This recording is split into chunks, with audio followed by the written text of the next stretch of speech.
नमो भगवते वासुदेवाय नमः। हर हर महादेव। राधे राधे। मेरी सभी माताओं बहनों और भाई बंधुओं को मेरा नमस्कार है। आप सभी का भारतीय वंदनी चैनल में स्वागत है।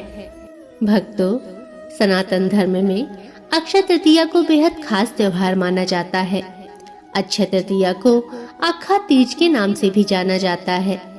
हिंदू पंचांग के अनुसार वैशाख मास के शुक्ल पक्ष की तृतीया तिथि को अक्षय तृतीया के नाम से जाना जाता है। अक्षय तृतीया के दिन माता लक्ष्मी और भगवान विष्णु की उपासना करने से जीवन में तरक्की होती है। भक्तों, अक्षय शब्द का अर्थ होता है जिसका कभी क्षय ना हो, अर्थात जिसका कभी नाश ना हो। अतः इस दिन खरीदारी करना भी बहुत शुभ माना गया है। पौराणिक ग्रंथों के अनुसार इस दिन किए गए शुभ कार्य एवं धार्मिक कार्यों के अक्षय फल मिलते हैं।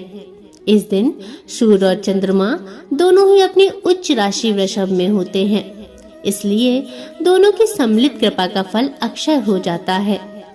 अक्षय का अर्थ है जिसका क्षय न हो। माना जाता है कि इस तिथि को किए हुए कार्यों के परिणाम का क्षय नहीं होता। ऐसी मान्यता है कि इस दिन परशुराम नर नारायण हयग्रीव का अवतार हुआ था। इसी दिन से बद्रीनाथ के कपाट भी खुलते हैं और इसी दिन वृंदावन में भगवान बांके बिहारी के चरणों के दर्शन होते हैं। अतः भक्तों, आज मैं आप सभी को इसी पवित्र दिन की पवित्र कथा सुनाने जा रही हूँ। सामान्य तौर पर अक्षय तृतीया की लोग एक ही पौराणिक कथा सुनते हैं, परंतु आज मैं आप सभी को अक्षय तृतीया की 2 पुण्यकारी पौराणिक कथाएं सुनाने जा रही हूँ। अतः आपसे आग्रह है कि कथाओं को पूरा सुनिएगा और वीडियो को लाइक, शेयर और चैनल को सब्सक्राइब अवश्य करिएगा। तो चलिए भगवान के दर्शन करते हुए कथाओं का रसपान करते हैं। आइए सुनते हैं अक्षय तृतीया की प्रथम कथा। अक्षय तृतीया की प्रथम कथा के अनुसार प्राचीन काल में एक धर्मदास नामक वैश्य था। धर्मदास अपने परिवार के साथ एक छोटे से गांव में रहता था। वह बहुत ही गरीब था। वह हमेशा अपने परिवार के भरण पोषण के लिए चिंतित रहा करता था। उसके परिवार में कई सदस्य थे। धर्मदास बहुत धार्मिक प्रवृत्ति का व्यक्ति था। उसका सदाचार तथा देव एवं ब्राह्मणों के प्रति उसकी श्रद्धा अत्यधिक प्रसिद्ध थी। अक्षय तृतीया व्रत के महात्म्य को सुनने के पश्चात उसने अक्षय तृतीया पर्व के आने पर सुबह जल्दी उठकर गंगा में स्नान करके विधि पूर्वक देवी देवताओं की पूजा करी।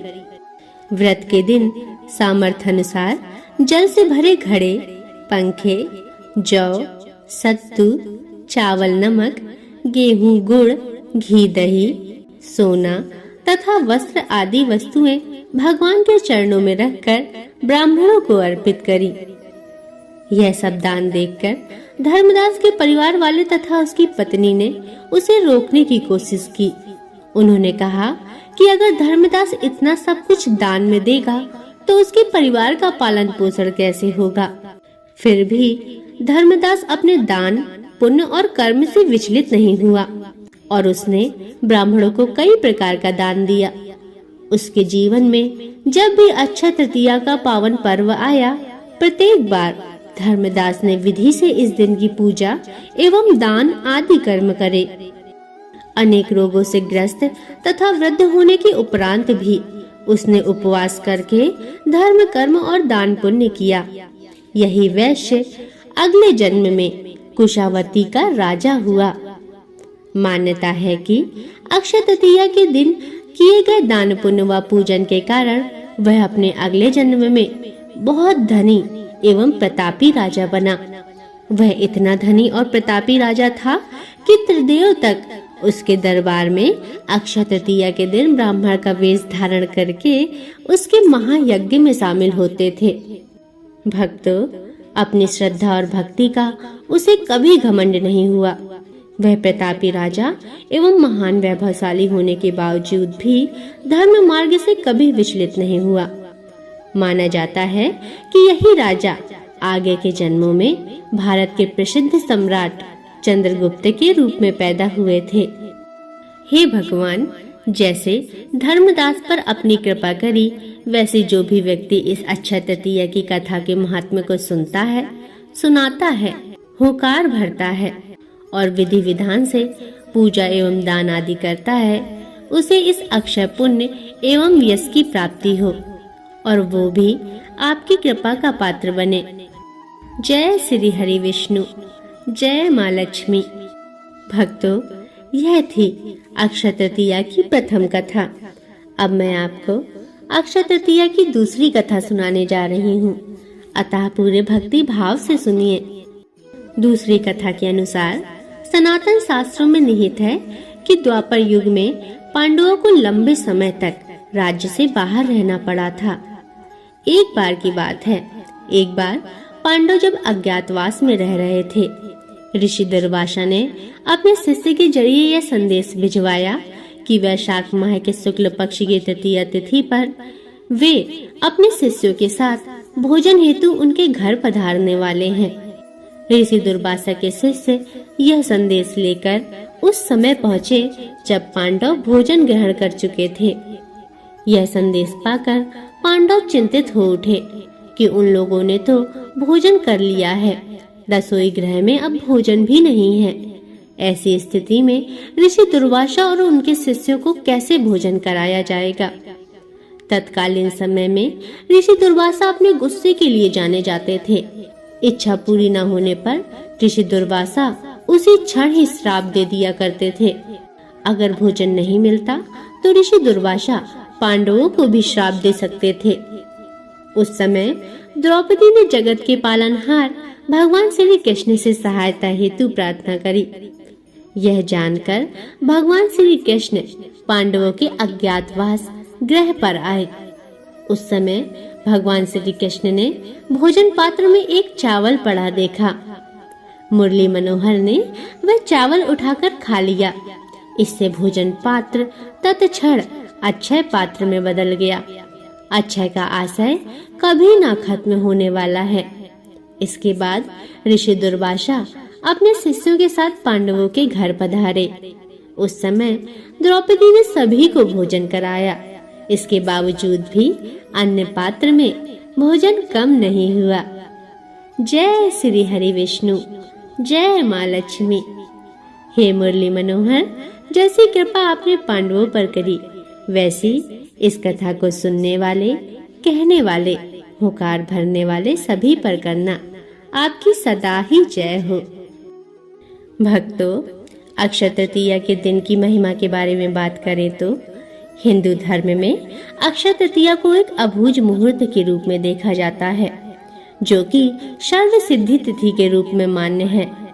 पौराणिक मान्यताओं के अनुसार विष्णु जी के 6वें अवतार भगवान परशुराम का जन्म भी वैशाख माह की तृतीया को ही हुआ था। इसे परशुराम जयंती के रूप में भी मनाया जाता है। इस दिन से त्रेता युग का भी आरंभ माना जाता है। परशुराम जी के अलावा इस दिन भगवान विष्णु के नर नारायण अवतार भी अवतरित हुए थे। वहीं इस दिन से सतयुग की समाप्ति के बाद त्रेता युग का आरंभ हुआ था।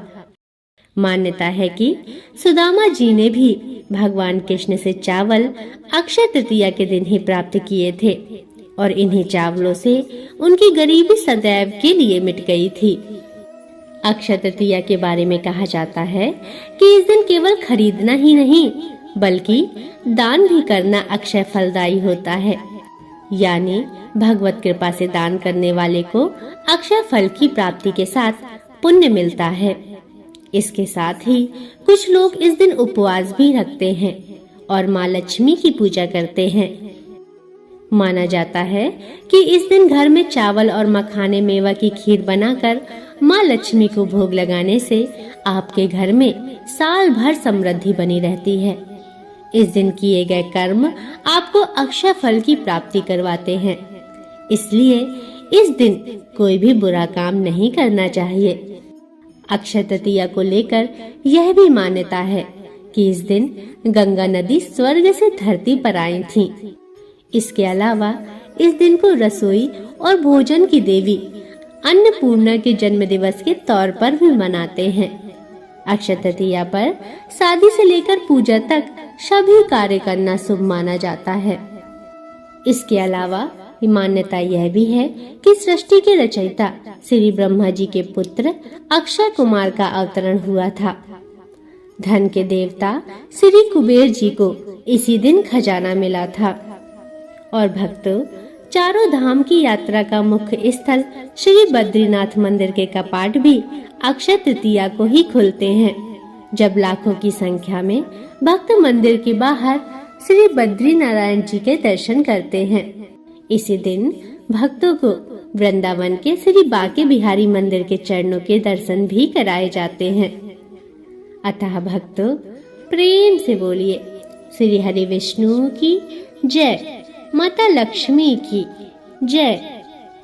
भक्तों, यह थी अक्षय तृतीया की पुण्यकारी कथाएं।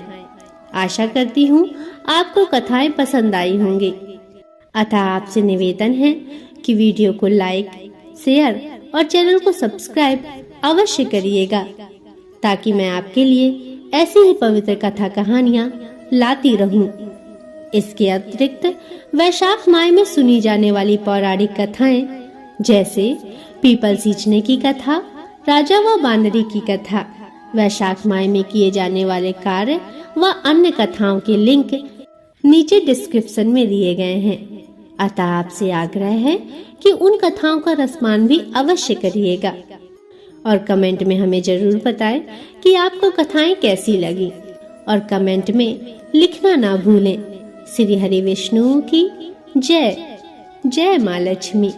हर हर महादेव। राधे राधे। अब अगले वीडियो तक के लिए नमस्कार।